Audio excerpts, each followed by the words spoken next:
Hi, I'm Molly Turner. I teach urban innovation at UC Berkeley and was the first policy person at Airbnb.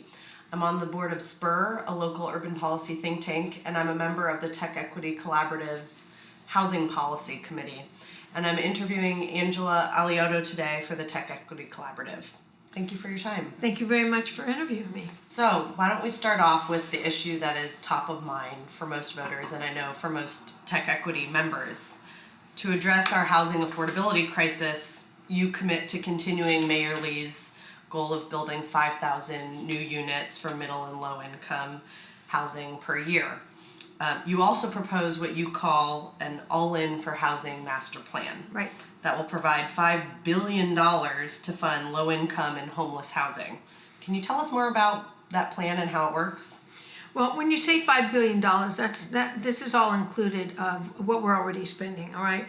The city and county of San Francisco spends over $350 million to house the homeless, and the other departments have homeless funding in them that's not included in that $350,000. So let's call it more like $450, $500 million is being spent on housing the homeless, okay? So, and I'm also a big advocate of getting federal funding for homelessness, which is what I did. From 2004 to 2012, we received more federal funding than in the history of our city for our chronic homeless program, which housed over 4,600 chronically homeless people with a lack of recidivism of 94%. So that was a stunning program that worked. And then it got totally dropped in 2012, just dropped. And the tech industry started, and homelessness started flooding onto the streets. I mean, it's so obvious to me what happened. So when I say that, I say that with the caveat that we are going to be editing a lot of the work that's presently being done. I want every department that has to do with homelessness audited so we know exactly what's going to homelessness. I know how much a homeless person costs in permanent supportive housing or permanent supportive hospitalization. In other words, if the person can't go into a single unit, meaning a real unit with a bathroom and a kitchen, if they're not able to do that because of mental health, then it would be some kind of hospitalization program. If they're able to do that and still have mental health issues, but that can be taken care of by the Minute Clinic on the first floor, then they get to be in that kind of housing and not in a hospital. There's a major difference between these two kinds of housings financially, major difference. So another issue is that most homeless people on the streets of San Francisco today do not have any federal state assistance because they haven't applied. They don't know. That's why our Project Connect 10 years ago was so fantastic, is we would get SSI and GI for them. We would get their benefits for them that they didn't know that they couldn't have. And that would be the down payment for the unit that we put them in. It was only 10 or 15% of their SSI or GI check, but it was their home. So I want to spend a lot of time talking about homelessness because this is something that you have spent a lot of your career working on. But back to the broader issue of housing affordability, am I to understand that the all-in for housing master plan is focused on homeless housing, or are you also trying to build middle and low income housing? I'd like to hear how you plan to raise funds to do that, or how you plan to get more, reach our 5,000 units per year goal. Right. Well, it's the same way. The 5,000 units per goal has already been allocated for in the city government. So that's already been funded for the next 2-3 years. But having said that, and I believe that's more affordable than it is low income. Okay, certainly it's not formally homeless housing. So the different layers of types of housing is what I'm seriously concerned with. And the question would be, how am I going to raise money for a nurse who makes $70,000 a year to be able to live in San Francisco? or for a teacher, or for police, fire, emergency services that must be in an earthquake city, right? So I am looking at several programs, and one of them I really love. It was the new one that was just done in San Jose, where they house over 350 nurses within 4 blocks of the hospital. And the rent income, the developer and the city and probably the county supervisors worked with this developer to come up with a plan where the income of the nurse would be a predicate for the amount of rent they would pay. So if one nurse is making $40,000 or another nurse is making $180,000, the amount of rent would be predicated on the amount of their salary, so that they could live a reasonably viable living atmosphere after the rent was paid. We don't have anything like that in San Francisco. What we have are the formerly homeless, which is what I did, or the elderly for low income housing, but it's very, very rare. So you're focused really on housing for middle income folks who can't afford market rate housing in the city. Who can't afford affordable? So are you advocating providing subsidies for those folks, or getting new units on the market that are more affordable by design? Where do those units come from? I'm advocating the city in certain instances actually go into the business of master leasing of empty buildings, or buildings that are SROs that are totally unacceptable to us anyway, which most of the SROs are, rehabbing them the way we did for the chronically homeless, rehabbing them and allowing the low income people, which, you know, we're talking about $70,000. And we're not talking about $10,000 or $15,000, $20,000. We're talking about there's a level between $40,000 and $130,000 that's not considered to be affordable housing. Affordable housing starts at $130,000. So I'm talking about this group of people needs to have our assistance in being able to continue living in this city, and we need to work with a coalition of developers and the individual groups themselves to be able to house that financial group without them being evicted. Let me just say, I went to a meeting on Saturday. 50% of the room was being evicted. 50% of the room that was being evicted were Latinos and African Americans. We've got 3% African Americans left in San Francisco, from 14% when I was president of the board and 32% when my father was mayor of San Francisco. It's disgraceful. We must do something to keep our people in San Francisco and still enjoy the excitement of the tech industry. We can't let tech come in with thousands and thousands of employees and run our culture out of town. And so that's really what I'm focused on. I think the only way we're going to be able to do that is to have participation of the city government and tech working to keep the $40,000 to $130,000 income level people here in town. It's a coalition building development that I have been requesting in what you just read from my website. Okay, so why don't we move back to homelessness, which is something that you spend a lot of time working on. You chaired the 10-year plan to end homelessness under Mayor Newsom, where you focused a lot of the city's resources on permanent supportive housing. And a lot of people have been served by permanent supportive housing in San Francisco, and I believe San Francisco probably invests more in permanent supportive housing than any other city in the country. But there's still thousands of people living on our streets who don't have access to permanent supportive housing because there aren't enough units, or perhaps don't need all of the supportive services. So what would you propose doing for everybody else? You know, I am a civil rights trial lawyer. I do trials all over this nation, in federal court and in state court. And I don't walk into a courtroom without knowing the chronology, okay? The chronology of the 10-year plan is 2004 to 2011, when Gavin Newsom became lieutenant governor. In 2012, for whatever reason, and I love Ed Lee. Ed Lee was a friend of mine for 40 years, okay? But for whatever reason, the city government stopped the pipeline of our buildings. We had 15 more buildings in that pipeline after we had already housed over 11,000 people. And it stopped the funding. And by 2012, 2013, people were back out on the streets. They weren't in tents yet. 2015, the tents started. There was no, after someone would go through a rehabilitation, let's say mental illness, which is a major, major issue in homelessness, they would be put back into the same atmosphere they came from. Well, that wasn't allowed in our 10-year plan. It was absolutely from a rehabilitation of 6 months in a mental health program, and immediately into transitional and then permanent when the apartment became available, or, as I told you earlier, hospitalization. So they dropped it. In 2015, Harvey Rose, the budget analyst of the city and county of San Francisco, a very smart guy, and let me just add, a very conservative guy. He was there for my whole 8 years when I was board president and supervisor. And Harvey will come in and say, we're eliminating all these jobs, we're eliminating this is what you have to do. He's very, very conservative. He wrote a document saying, you must go back to the 10-year plan. You have to put those buildings back in the plan, and you have to put the finances back. Because when the tech industry came to town, the finances were and the housing was moved to affordable housing.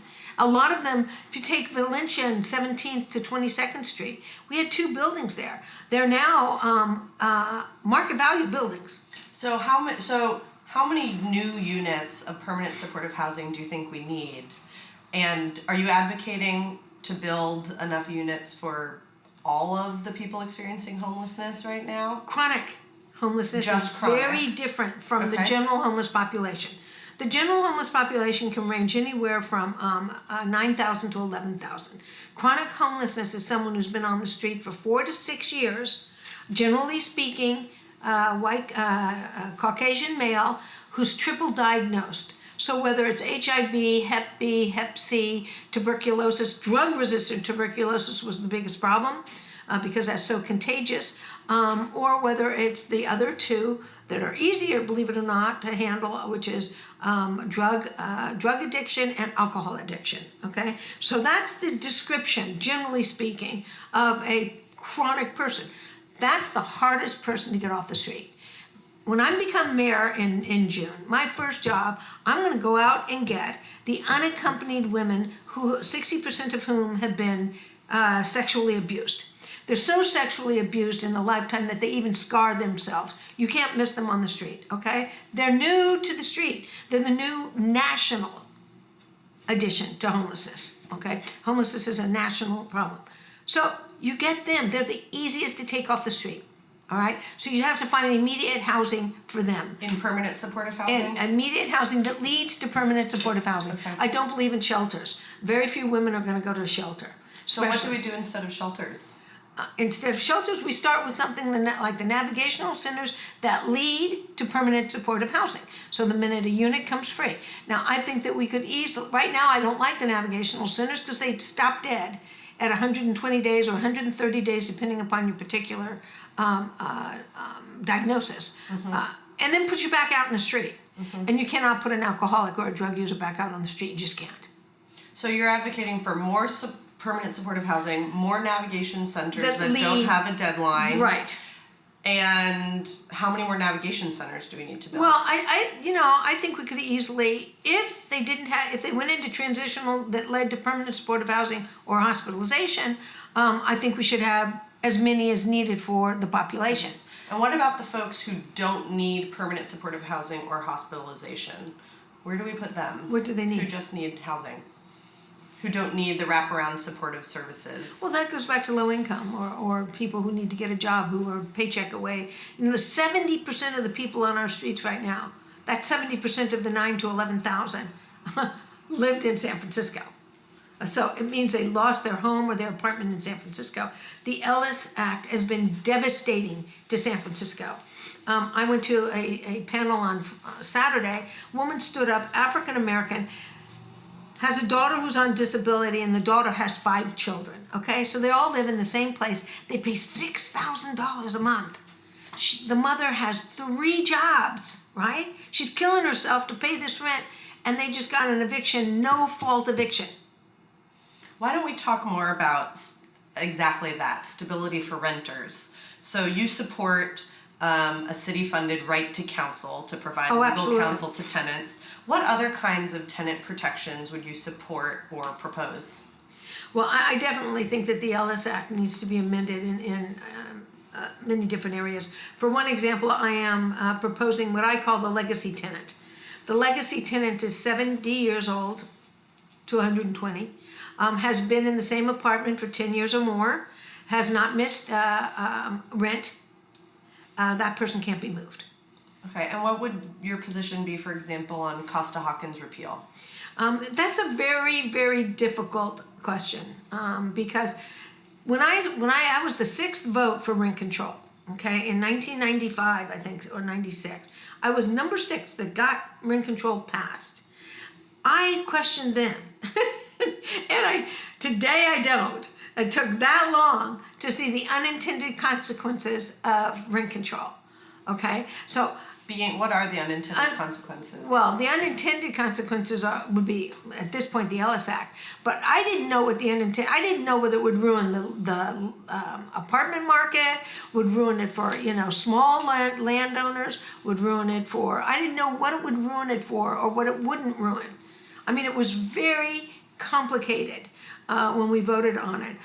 Today, when you meet people that are in rent-controlled apartments like Douglas at the front desk, no way he could live in San Francisco without a rent-controlled apartment. No way people over 70 years old that are in their apartments could live in San Francisco. It would have been devastating not to have had rent control. So today, if you had the opportunity, would you vote to expand rent control to buildings built after 1979?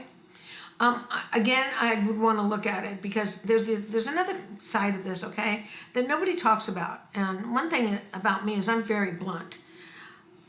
What if everybody leaves town? You can't also have landlords not taking care of their property because they don't profit a penny. You can't have that. Meanwhile, we have to be able to keep tenants in their apartment that are good paying tenants that is a reasonable rent. So I really would have to talk to the experts. I would pull a Tony Robbins on that. I really would. I would call in the experts, the economist experts, and the land use experts to know whether expanding it would work or not expanding it, which I think a lot of these elected officials should do before they start putting forward like that bill 827 would have devastated our city. I think they just don't have experts helping them out with what the consequences are. So why don't we pivot to transportation? You, in the questionnaire that you answered for us, you call for ride-sharing businesses like Uber and Lyft to pay their fair share. What does that mean to you? It's stunning to me that 60 or 70,000 cars a day are ruining the infrastructure of our city, and they're coming here to do business, right? Like this little law firm pays business tax. Uber, Lyft, and Chariot come here to do business. Why aren't they paying a business tax? They need to pay a business tax. They need to be regulated. They have wiped out our cab system. Those were very valuable medallions to the cab industry. There should have been some notice, but what Uber, Lyft, and Chariot did was it jumped over the government to your telephone, right?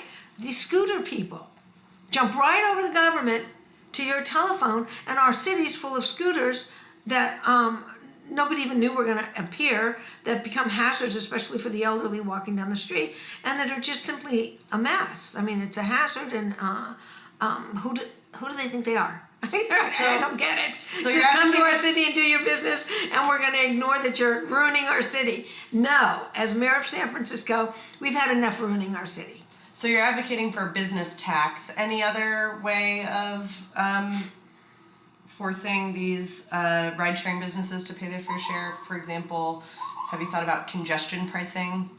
No, I haven't thought about congestion pricing, but I have thought about different ways of raising money for the infrastructure of our city, which has something more or less to do with tech coming to town, which are vacancies. Mm-hmm. A vacancy tax on anyone. Our small businesses in our neighborhoods are dying from vacancies, and the vacancies need to have a limit on them. So that wouldn't concern Uber, Lyft, and Chariot, but it would concern what's happening to the life of our neighborhoods because of the inflection of the tech industry.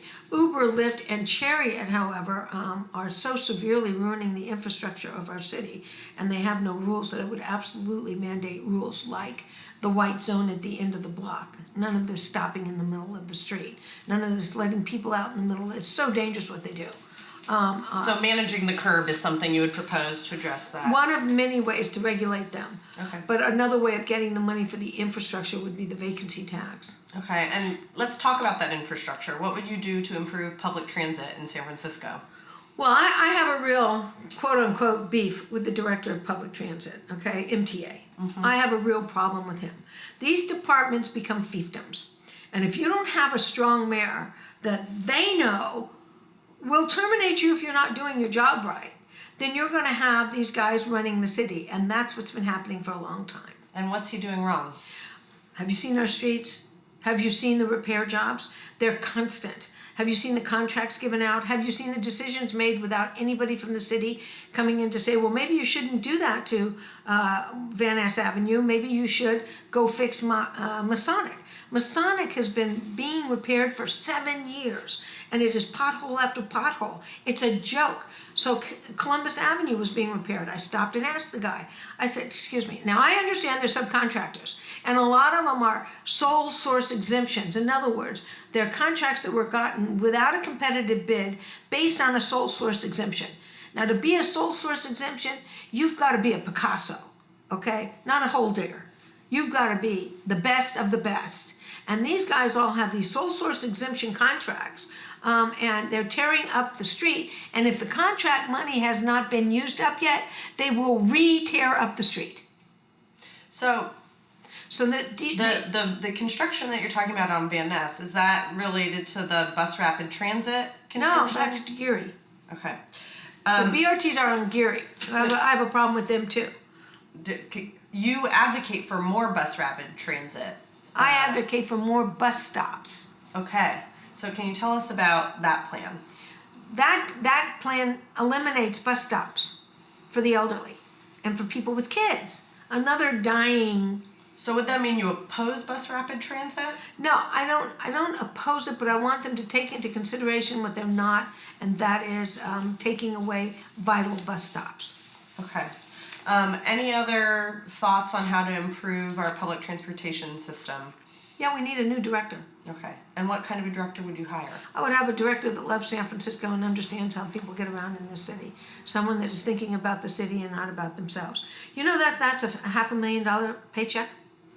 It's a lot of money. $500,000 to be the director of MTA. Why don't we transition to talking about the tech industry? Okay. We asked you in our questionnaire what parts of Mayor Lee's approach to working with tech companies you would keep and what you would change. And your response painted a pretty bleak picture about how tech has engaged with the city and its residents to date. You say tech has funded political campaigns with dark money and lacks awareness of San Franciscans' rights and interests. Could you provide us with some examples of what you would do to address those concerns? Yeah. First of all, let me just say, I don't like to use one word that describes a lot of people. For example, Mark Benioff's a very good friend of mine.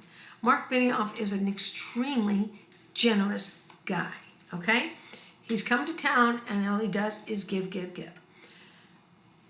Does he give to what we need is a huge issue. Now, when it comes to Twitter, Facebook, the Ron Conways of this world, I'm not sure what they give to, but it's certainly not what we need. Again, Mayor Lee, I loved him very much, but when tech came to town, because there was a drought from 2009, okay, we desperately needed those businesses. You better believe for Jane Kim to vote to give massive billionaires a tax exemption, she really needed some business in her district. She would have never done that. I find that to be a bizarre vote. But I get the desperation of the district being deserted after 2009.